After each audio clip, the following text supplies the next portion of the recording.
You have reached Rad Steele's Awesome Toy Collector Review. I'm your man, Rad Steele, and today I'm very excited about this review because I'll be reviewing from the Masterverse, Masters of the Universe Revelation Beastman.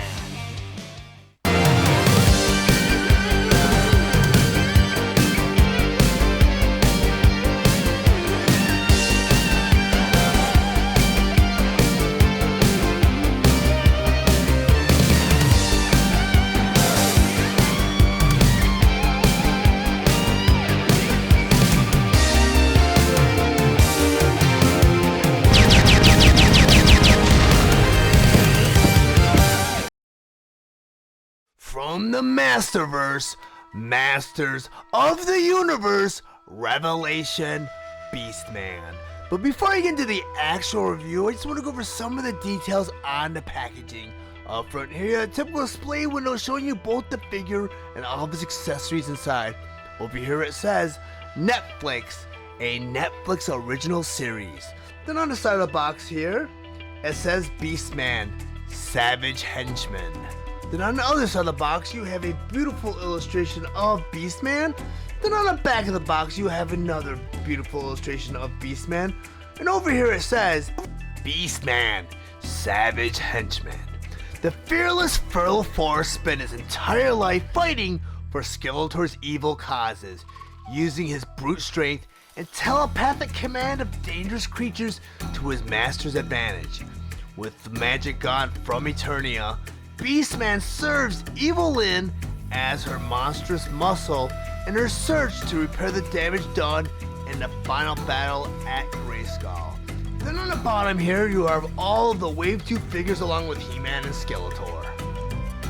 Masterverse, Masters of the Universe, Revelation Beastman. Beastman was released on November 1st, 2021 with the suggested retail price of $19.99, and he's available at all major retailers. Beastman was released along with other Masterverse Wave 2 figures, which include He-Man, Skeletor, Teela, Man-at-Arms, and Spikor.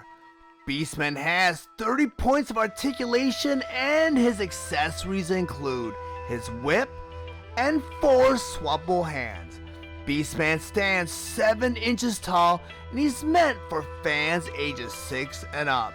His design is inspired by Netflix's Masters of the Universe Revelation.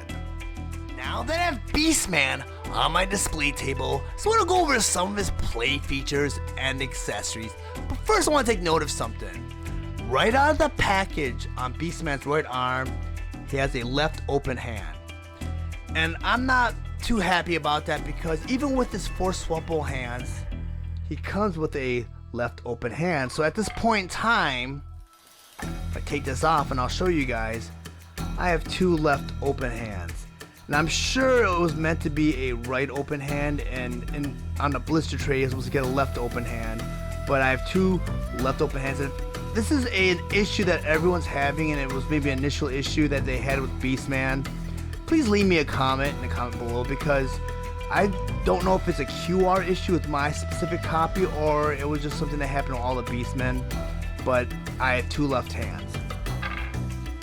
You also get a semi-closed right hand here, which I'm going to go ahead and put in there because right out of the package he just comes with a semi-open left hand that can hold accessories. And you also get 2 closed fists. Down right here. And you get his vintage whip. And I find this whip really cool because they went ahead and they made the whip into an actual string. So over time, because you know a lot of that rubbery plastic, sometimes it dries up and it flakes and it breaks. You won't have that issue with this whip. Another cool detail they did with Beastman is on his hip right here, he has a little holster. So when he's not using his whip, he can just clip it in there. Like that.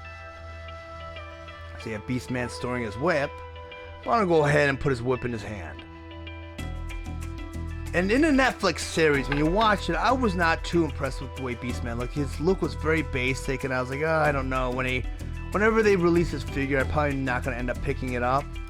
But having this figure on hand, he's actually a really fantastic figure. I mean, there aren't too many Revelation figures I've been disappointed with. I mean, I was disappointed with He-Man from Wave 1, and I liked Man-at-Arms, but there's some things about him that kind of bothered me. This figure, though, is fantastic. I mean, there's a lot of detail, and it was kind of like, it kind of surprised me that I really did like this figure, and I'm not disappointed that I picked him up. I mean, there's a lot of sculpted detail, as you can see with this loincloth. There's a sculpted detail where it looks like it's fabric. It's actually a rubbery plastic. And they even put the fold in a material to simulate that it's actually a loincloth. It looks like cloth from a distance. And when I opened it, I actually thought it was soft goods until I touched it. But they did a really good job with that. Even the sculpted fur detail and the different degrees of paint they used to kind of, you know, just with the brown right here, you have the nails. It's just a lot of detail. Even the scarring detail on this chest right here is fantastic. It's just, this figure's done really well. And if you pick up Beastman, you won't be disappointed. I'm gonna go and rotate around so you guys can see what it looks like from all angles. I mean, he is a menacing looking figure. And the only thing I find disappointing about this Beastman is that I believe they could have made him a deluxe figure instead of just the initial release figure. Kind of like what they did with Triclops and what they're gonna do with Trapjaw. I think they could have either included his vintage armor and another head sculpt, and then you would have 2 in 1, and it wouldn't have hurt the figure because a lot of people are buying 2 versions of Triclops, so they're gonna have both the Revelation version and the vintage version on their toy shelves. So they probably would have done the same thing with Beastman. They are releasing a version of Beastman. I think it's called Eternia something Beastman. I don't have the details on it yet, but it does come with it's a deluxe, and it does come with the vintage armor also. So you do have that option. So I think they smartened up and realized that they could have knocked that out with this figure too. But if you guys are interested in picking up your copy of Beastman, and let me just say from personal experience, you won't be disappointed. There's a link in the description below. If you click that link, even if you do not purchase Beastman, or you went ahead and you purchased maybe Skittles or something, that does help my channel grow so that I can provide more content for the future. If you guys really found any of the information valuable in this review, please like and share this video. Also, if you really enjoy my content, please subscribe to my channel, and while you're there, click the bell to be notified of any future videos. I want to thank you guys for watching Rad Steele's Awesome Toy Collector Review. I'll check you guys out next time.